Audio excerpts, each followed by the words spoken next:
तर नमस्कार मित्रांनो, राम राम. सकाळचे 7 वाजलेले आहेत. हे गावाकडलं वातावरण बघू शकता. सूर्य आताच बाहेर आलेला आहे आणि माझ्या मागे ही तळ्यातलं पाणी बघा, दिसतच असेल तुम्हाला.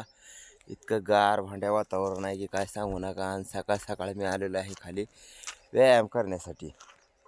तर ही बघू शकता तुम्ही, आपला टमाट्याचा प्लॉट पालवाला आलेला आहे.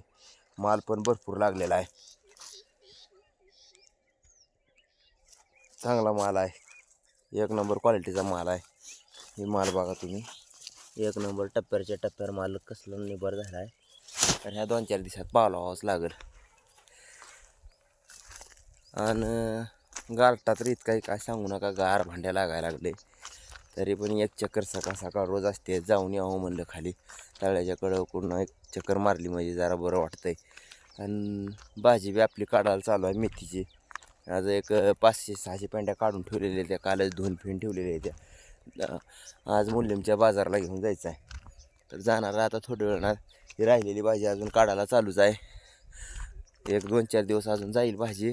6,000 ते 7,000 पेंडी निघाल. एक आपण टाकली होती 60 किलो भाजी. तर 6-7 किंवा 8,000 पेंडीपर्यंत जाईल. कारण की माल चांगला आहे, माल पडायला लागला आहे. पण जरा मार्केट रिवर्स असल्यामुळं बाजार करायची पाळी आली. मार्केटला ह्याला भाव नसल्यामुळं बाजारला न्यायचं आहे. तर आता चला घरी जातो, आंघोळ करतो आणि मुलींच्या बाजारला जायचं आहे. गाडीत भाजी भरून जातो.